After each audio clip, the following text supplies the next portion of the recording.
Olá, um bom dia, uma boa tarde ou uma boa noite a todos. Estes são os estatutos e os juízos que tereis cuidado em fazer na terra que vos deu o Senhor, Deus de vossos pais, para possuirdes todos os dias que viverdes sobre a terra.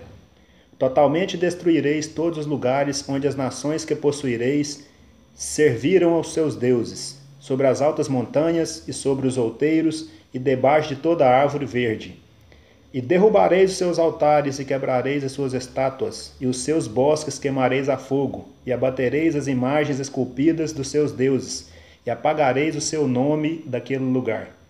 Assim não fareis para com o Senhor vosso Deus.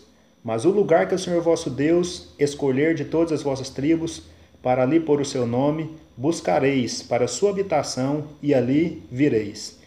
E ali trareis os vossos holocaustos, e os vossos sacrifícios, e os vossos dízimos, e a oferta alçada da vossa mão, e os vossos votos, e as vossas ofertas voluntárias, e os primogênitos das vossas vacas e das vossas ovelhas. E ali comereis perante o Senhor vosso Deus, e vos alegrareis em tudo em que poreis a vossa mão, vós e as vossas casas, no que te abençoar o Senhor vosso Deus. Não fareis conforme tudo o que se faz hoje, cada qual tudo o que bem parece aos seus olhos.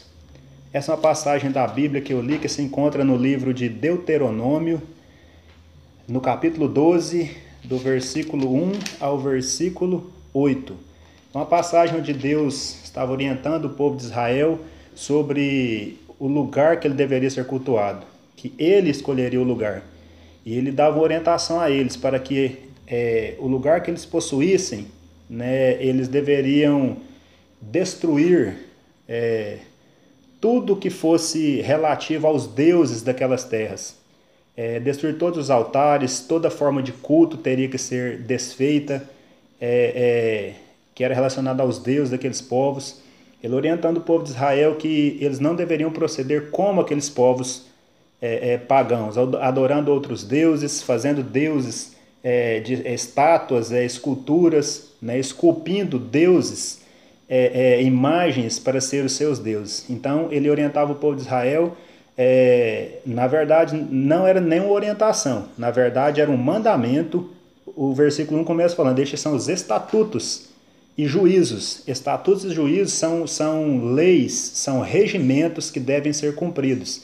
Então era uma ordenança para que eles assim procedessem e não agissem como os povos pagãos. E ele falava que o lugar que ele escolhesse, esse deveria ser o lugar onde ele deveria ser adorado e cultuado. Eu quero aqui compartilhar um pouquinho sobre isso, trazer para a nossa realidade, para o mundo de hoje, a nossa realidade atual, e ver como temos agido, o que tem sido deuses em nossas vidas.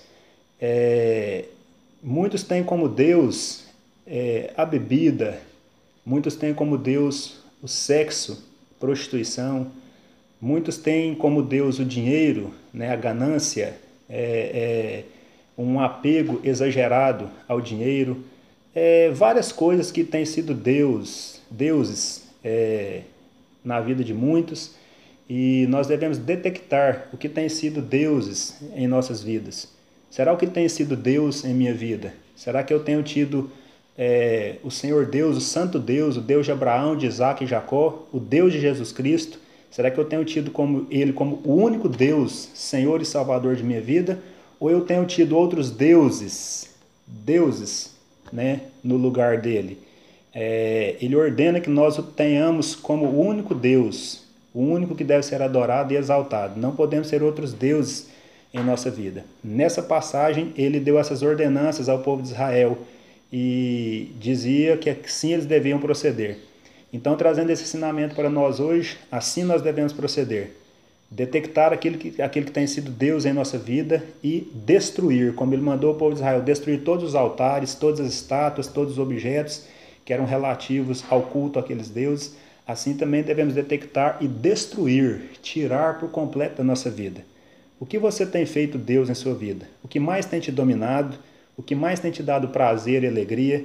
O que você tem colocado em primeiro lugar na sua vida? O que eu tenho colocado em primeiro lugar na minha vida? O que eu tenho buscado mais do que ao santo Deus de Abraão, de Isaac e de Jacó?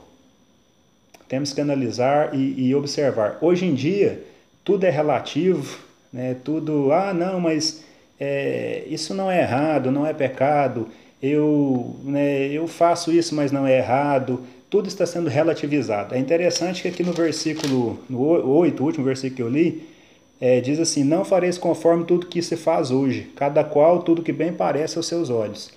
Hoje está assim, dentro de igrejas, né? Está assim, todo mundo fazendo o que bem entende, o que bem parece aos seus olhos, relativizando o pecado. Não, isso não é pecado, isso é um pecadinho, Deus aceita, e está sendo relativizado, está fazendo tudo o que bem parece aos seus olhos. E aqui fala: não fareis assim, cada qual segundo o que parece aos seus olhos. Biblicamente falando, pelo ensino da Bíblia, do Evangelho, não é assim, não é o que bem parece aos nossos olhos, não é o que nós achamos. O pastor Josemar Bessa, ele disse uma frase muito interessante, que diz assim: se a Bíblia diz que é pecado, então é pecado. A nossa opinião não importa. Interessante. Hoje está sendo relativizado, nós temos a nossa opinião sobre o que é pecado, sobre o que não é pecado, sobre o que é errado, sobre o que não é errado, e assim vamos vivendo, relativizando tudo. A Bíblia não tem nada relativo, ela não relativiza nada. O que é pecado, e nós não podemos contradizer. A nossa opinião não importa, não interessa. O que a Bíblia diz que é errado, que é pecado, então é errado e é pecado. Não há como contradizer a Bíblia, não há como questionar a Bíblia. Opiniões podem ser questionadas, pontos de vistas em relação a este mundo, as coisas deste mundo podem ser questionadas. Mas em relação à Bíblia, ao Evangelho, nada pode ser questionado e relativizado. Mas estamos vivendo um mundo desse jeito. Cada um tem a sua opinião sobre a religião. Eu sigo religião A, eu sigo religião B. Não, eu sirvo a Deus, mas dessa forma. Eu sirvo a Deus, mas eu pratico a bebedice. Eu sirvo a Deus, mas eu me prostituo. Eu vou em festas. Eu adoro santos, imagens de escultura. Tudo bem, Deus aceita, isso não tem importância. Deus é light, né? Deus é light, Deus aceita, né? Então isso é muito perigoso. Estamos humanizando Deus. Isso é muito perigoso. Não podemos humanizar Deus ao ponto de achar que Deus vê as coisas como nós vemos. Deus não pode ser humanizado. Deus não pode ser tratado como uma pessoa qualquer que aceita tudo e de qualquer forma. Devemos agir prudentemente ao olhar algumas questões e analisar o que devemos e o que não devemos fazer. E como eu disse, o que a Bíblia diz que é errado, o que é pecado, é errado, é pecado. A minha opinião, a sua opinião, não importa. Então, possamos analisar e ver o que tem sido Deus em nossa vida. E um mundo que nos oferece tantas coisas, nos oferece com isso muitos deuses. Como eu disse, para muitos, a bebida tem sido Deus, sexo tem sido Deus, dinheiro tem sido Deus, um carro tem sido Deus, o trabalho tem sido Deus. São várias e várias coisas que têm ocupado o lugar de Deus na nossa vida, que têm tomado muitas vezes o tempo que deveríamos dedicar a Deus. Fica aqui uma palavra de incentivo, de exortação a todos nós, para que possamos eliminar, acabar com tudo aquilo que tem sido Deus em nossa vida, tem sido deuses em nossa vida, e nos entregar ao único e verdadeiro Deus, o Deus da Bíblia Sagrada. Mas para que eu me entregue a Ele, eu preciso conhecê-lo, e para conhecê-lo eu preciso ler, estudar e meditar aqui na Bíblia, na Santa Palavra revelada por Ele e deixada a nós. Aí, assim agindo, eu o conhecerei e prosseguirei conhecendo, e terei Ele como o único Deus em minha vida. Um Deus santo que exige de nós santidade e um compromisso profundo com Ele. Uma palavra de exortação, de incentivo, porque estamos vivendo dias difíceis, né, que tantas coisas têm acontecido, tantas coisas ruins.